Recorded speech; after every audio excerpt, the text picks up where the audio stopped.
Video marketing or video in marketing. 2020, we saw a huge surge of content creators, a lot of video content, reels, TikTok, and whatnot. But there's one sector that always is lagging: B2B. It's known to be boring. Marketers don't really enjoy themselves, and hence videos not gotten here. But I have with me Ali. Ali is a content creator. She also runs her own company. She's not just a content creator; she's a video content creator. You can see her studio and the background and the quality of mic that she has. Ali, you want to say hello to the audience before we unpack this topic of video and YouTube in B2B? Yeah, definitely. Well, first of all, I got to apologize for everyone who's a B2B marketer. And I've been in this my whole career and I don't think it's boring. I do not think that B2B is boring. I think it's a label where it's you're reserved to not wear paint white after Labor Day. It's just BS. I think it's up to us to find what's interesting to the people and the problems that they have. And that to me is the most fun and creative opportunity. So yeah, I can make an energy drink really cool. But if I have to make software that generates AI automatically to help insurance adjusters do their job, that's a challenge. So I'm up for that. And I'm excited for our chat here today. Got it. So Ali, what got you onto video? Because I don't think there are a lot of companies who are doing very well without video on B2B. What was that trigger that made you realize the need, or made you experiment for the first time that, hey, maybe we should also do video? Yeah, it's interesting because I think for myself, I'm bullish on video and I've been bullish on video. What brought me to YouTube was I launched a company in 2016, which is the company that we have now. And I falsely believed at the time, great, we're a partner. That means I'm going to get all these leads and I'm going to do all this stuff. And what I learned was we got a badge we put on our website and people didn't really even know what the badge meant. So we said, well, how can we compete with all of these other agencies in the HubSpot land who also have this badge? Right. And what I discovered is that not a lot of companies were using video, and that happened to be in my background. So that at that time, that's when we made the decision, what if we leveraged YouTube? So we launched a very grassroots, just recording Loom and walking through how to do something in HubSpot, since we're a HubSpot partner. And that got thousands of views, relevant views within a matter of a month. And we thought, what if we just made this our whole channel? And that was the origin of our entire YouTube strategy at the time. Fast forward 3 years later, we've learned a lot more about how to do this. We're ahead of our peers. We're now doing it for other brands, so on and so forth. But I didn't wake up one day and go, I should be a creator. I literally just followed the problems into a land of video that I already knew, and it kind of just morphed from there. When we got into B2B, we kept thinking, okay, what is the content that would get a decision maker to watch my stuff? Then, I realized something that, hey, if I get someone for a podcast, I send a cold email selling my product versus I send a cold email inviting you for a podcast. Mm-hmm. The reply rates are crazily different. They're poles apart. So you're more open to having a chat when I'm getting you on video. Mm-hmm. So that really clicked for us. And when I get you on my podcast and, we have a fun banter together, then I create, then I repurpose shorts via that, small videos, big videos, all kind of videos. And then I ask you to post. Mm-hmm. Then magic happens. Yep. Because your audience also gets to know about me. Mm-hmm. And instead of, having a warm relationship just with you, I also have a lukewarm relationship with your audience. Mm-hmm. So that sort of opened up, the opportunity for video in B2B for me. It became like a relationship builder where I also very smartly tap into your audience. Because if you're a C-level who, let's say, sells insurance, you're also connected with C-levels who are selling insurance in other companies, right? Right. That's free distribution. And now that brings me to the question, for me, it's a relationship builder. It's like a lubricant. I don't encounter any gatekeepers and I get directly through you. And, I'm able to tap into your audience. That's my content game with B2B. What's your content game with B2B? Yeah, we use that now in some of the strategies that we're deploying in 2023. We're using it as a relationship builder. But when we first started, it was I'll call it a credibility booster for us, because we needed a way to say we were a HubSpot partner, and we had I know my shit. Right, exactly. Yeah. And then we used it to garner keyword traffic, because people were typing specific search strings into Google, and we knew that was being owned by people that already had a lot of backlinks, a lot of authority, and we did not. We were new. And so we saw the opportunity on YouTube to create content and rank there. So for us, it was a keyword play initially. And then as we, succeeded in doing that, we then branched out to other places. But what's interesting about what you just said is I think we as marketers are talking about video wrong. And the reason why we're talking about it wrong is it's not about video marketing. It's about, especially in B2B, it's not about video marketing. It's about the ability for us to remove fear as a barrier between human relationships. Because if I know that you are a human that's trustworthy, I know you didn't outsource yourself to someone else who's faking like they're someone. You're not, this is where video is winning in the AI war, because I know that you took the time to be here, AB, and you didn't send an AI in your place. Like, I'm not being duped. And right now, trust is one of those it's at an all-time high. The premium is so important that I can also, AB, if I watch 10 of your videos, I can have 10 meetings with you without you being there, and I can feel like I know you. And that's what B2B sales and marketing is built on. Right. 100%. You bring me to this. Even if you weren't to consider 2023 and this, AI sort of explosion where ChatGPT can impersonate everyone. In fact, even it can write a letter to you in the voice of Naval Ravikant or Rand Fishkin or Jeff Bezos, for that matter. I mean, I'm able to literally spin off newsletters that are authentic AF and send them and get applause from the audience. So it's really powerful, and I get where you're coming from. But even if I were to go to 2022 or 2021, 2020, there's something that I realized. And I've done a lot of written content, I've done a lot of video content.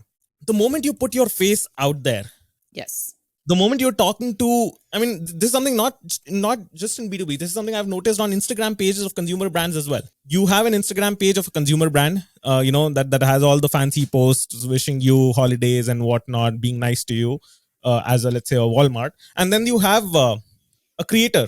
The influencer always tends to pull more engagement than a brand post. No matter how quirky, how funny, how witty the brand post is, it's the face that always, to sum it up, I think, to put it in simple words, creators are winning over brands.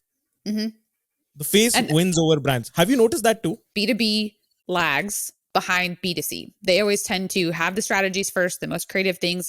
That's how it works.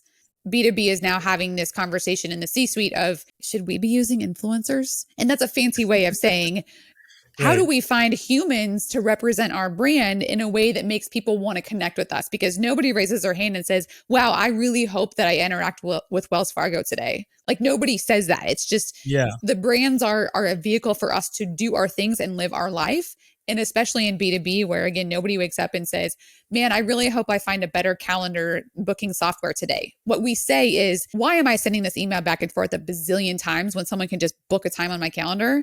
And if I'm a human, I can emulate that in a way that makes you go, yep, I have that problem too. That's funny. Or like, that's interesting or relatable. You get to say, Allie, I get it. I understand you.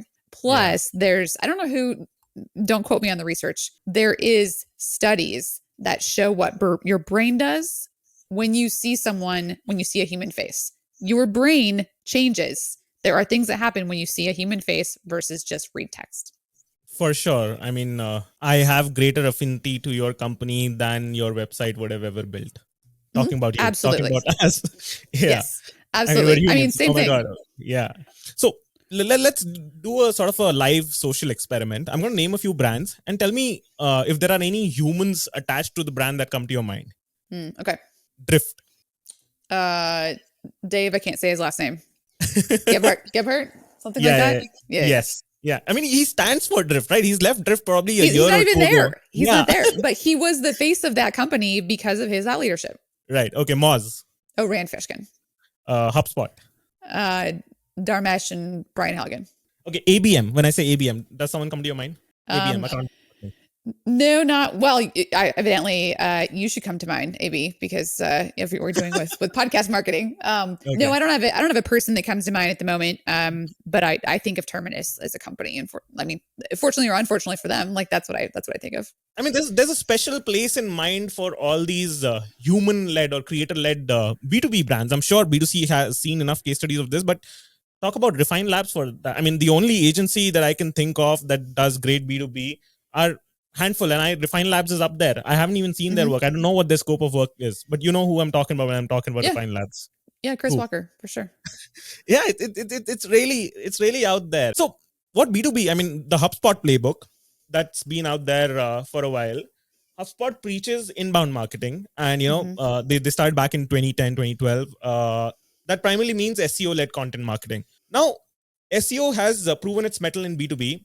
What do you say about SEO versus YouTube? Is there a battle, and if there was a battle, who would win? Yeah, well, to me, they're one and the same. I mean, there's SEO. If you look at a search engine results page, you've Hmm. got now we have ads at the top. We have the question or we have, result zero. We may have now video results, and we also have video chapter results. And we Hmm. have the Google or people also ask. We have Twitter results. We have a knowledge graph. Like we have all these things on that search. Video is now one of them in a lot of cases. So when we are looking at for ourselves or for our clients, or if you were a B2B brand, Hmm. what do you want to rank for?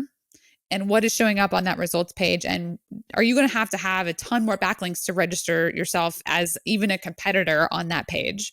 Hmm. Or is there green grass over on YouTube that will allow you to be the video result on that page? So that's where I see them as one and the same. Now, the searches over on YouTube are different. And this Hmm. is where, so if we talk about B2B using YouTube, this is where the conversation often comes to this like I don't really know how to handle that because they just haven't thought through this scenario. Because most B2B brands tend to think of episodic content. Like, we're Right. going to create a documentary about what it's like to be our customer. Okay, well, that's great. Right. You have to have a really good marketing strategy to get people to that content. They're not just going to stumble upon it and watch it. That just doesn't Hmm. happen in B2B. But if you have, usually where we suggest that most companies start is the bottom, or we'll say like the bottom of the bottom, which is customer success or customer advocacy content, how to use your products. And the company that I looked at before we even started HubSpot Hacks was Ahrefs. Right. Ahrefs is the boss when it comes to creating video content that also is product led, that Mm. makes their content, their product more valuable. And it also educates the person even if they're not using Ahrefs. So that's how I tend to look at B2B overall is like you've got to figure out how you play. And there is no straight answer for all that, AB. Like you have to figure out, just like you do with any marketing strategy, who's on the channel or who's on the platform right now. How are they using it? If no one's on there, we're the first on there. How are we going to use this so that we stand out and not just like, oh, it's another platform that we publish on? Because then you're going to abandon it. True. But have you run internal tests around, hey, does text work better for us, or your video work better? And what I mean by text is written content that ranks on Google versus creator-led content that ranks on YouTube. Have you sort of attributed stuff that you get from either channels? I mean, this could be an internal case study. I'm not saying these are universal results, but just curious. Yeah, we actually have several articles that rank on Google for Hmm. things like what is HubSpot? What do I do with it? How do I use HubSpot sequences? Like we've got articles about that, and we also embed those videos from YouTube into those articles. So we're using the content together. Now Hmm. on YouTube, we have a video about how to use sequences, a sequences masterclass, sequences training. When people go looking on YouTube for HubSpot sequences and how to use them, they're looking for HubSpot sequence training because they know training is a video based search.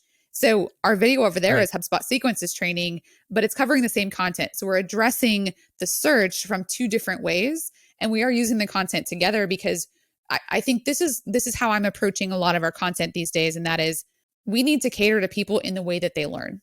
So Right. if some people never listen to podcasts, and that's fine because they do not learn that way. But we now, as brands, especially B2B brands, if we're going to be having this world of diversity and inclusion, we also need to have diversity and inclusion in how people learn. Okay. Yeah. Super interesting. Now, tell me some stories around clients that you've gotten because of video. Have you been able to attribute someone directly to video? And when a video could be, anything on YouTube or LinkedIn or anywhere. Someone who actually came because of video and wouldn't have come otherwise. Can you think of anything? Yeah. The majority of our leads come that way. So we have So lots you're, of you're stories. getting more revenue via video than you're getting via textual content. I mean, it depends. Like Okay. we have the battle of attribution, right? Or So is it equal? Can it match each other? it's probably equal. I mean, we're at the end of the day, we're a professional services firm, and so our revenue shakes out in a similar way of usually the largest is going to be people who know of you who reach out. But I will say that from day one, our bigger source of our bigger source of leads has been from our YouTube engagement, and Okay. we use HubSpot as a platform, obviously, since we teach on it. We've got campaign URLs that track that, and we've got I can run a report of everyone whose original conversion came from a YouTube video, and we've got thousands of people in our database that's true for. But yeah, super cool. Tell me a few. For the folks who are watching, I want to help them get rid of their starting friction when it comes to video. What do you think should be? What is the easiest lowest friction way to get started with video for B2B? So YouTube, you need to figure out what your purpose for being there is. And Okay. this comes back to a fundamental question surrounding marketing in general. And that is, are you capturing demand or creating demand? Because the way you create videos will vary based on that. So I will tell you right now, we're launching a new Bottom of the funnel content versus top of the funnel content. Right. So if people are looking for, let's say I'm going to compare a software I'm buying with another software, and so they decide to make a comparison video. Okay, well that's designed to garner traffic based on that comparison search, but not much beyond that. I will say what a lot of B2B companies struggle to do is they struggle to connect this really great marketing activity that happens at the top of the funnel with the results that everybody wants to see on the dashboard. Yeah. So to connect those two pieces, usually like when we start with written content, we encourage people to start with content that we know the sales team can use as well.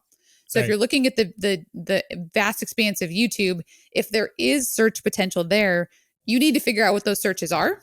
You need to figure out who is currently ranking with those videos. Your purpose as a B2B brand, your very first question might be, again, why should I be on YouTube? And if it's, I need to give brand and human affinity to the sales team so they actually converts faster, that might be a place to start. But I would back us up and say one of the best opportunities is looking at your search traffic, seeing where you can't compete on written and can I compete on video. So if you can compete on video with search, you would use a tool like TubeBuddy or vidIQ. You would run specific keyword. What are the keywords someone's typing in?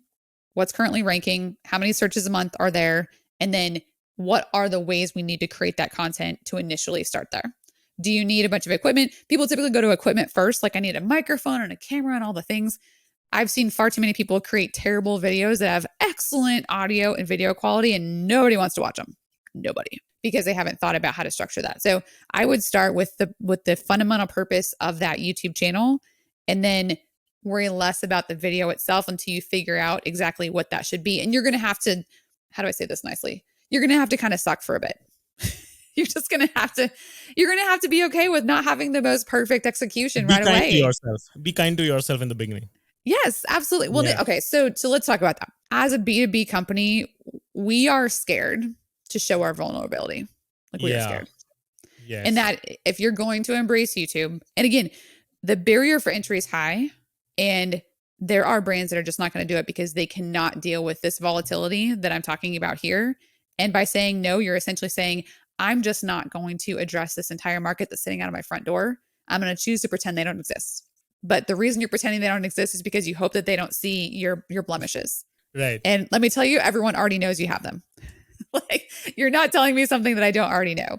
So if you're willing to embrace that and say, don't look like you showed up yesterday and just learned how to do video, like get a resource in that helps you. Like we as a company help people with this, but you have to be willing to say, we're going to learn every time we do a video about what to do better the next time. And that's how you need to approach this. Very interesting. Very interesting. And, there's very interesting thing that you said about B2B being the place where you want to sort of cover your vulnerabilities. I mean, it's actually an exclusive space where it's more about power than, it is ever in B2C. Because, hey, I'm trying to do business with you and I better trust you. You better be, holding your integrity. Because B2C, we see people getting by with all kind of stuff like, hey, you could promote sugar as a source of protein. Mm-hmm.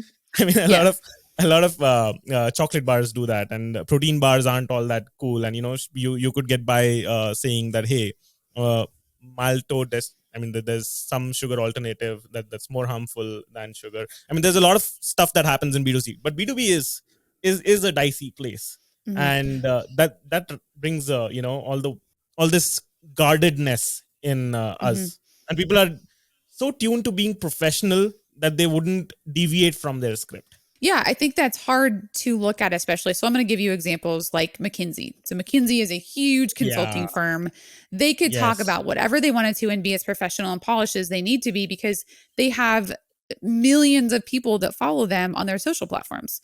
So if I was looking at a comparison of how popular their channel is relative to audience size, it's probably not that popular, but it looks very large compared to the average B2B company. Now, should you do what McKinsey's doing on YouTube? Is it a viable strategy for you?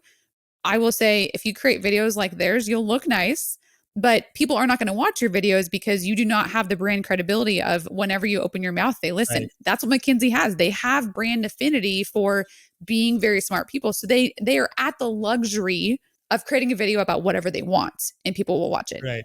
As a new brand or even a mid-sized B2B brand, you do not have that luxury. So you need to figure out your strategy of using YouTube. And if you can't garner keyword traffic, if there isn't a whole lot of opportunity there, you also need to figure out, why would someone go here? What's different about YouTube than is on my website? Because if you just embed your videos on your website, you're giving them no reason to go to the second party. They need to know why to go to the second party. And that, like, this is where like all the fun stuff of marketing comes in with the urgency and scarcity and like exclusivity and FOMO and all that. Like, use that to your advantage, because there might be stuff that's only available on YouTube and people who aren't there are just missing out. 100%. There are a lot of people who aren't there. Mm-hmm. So the opportunity land is big and wide. Awesome. This was great. I'm glad, we found the time to discuss video. Thank you so much. Yeah. Thanks for coming, everybody. And we'll see you on YouTube.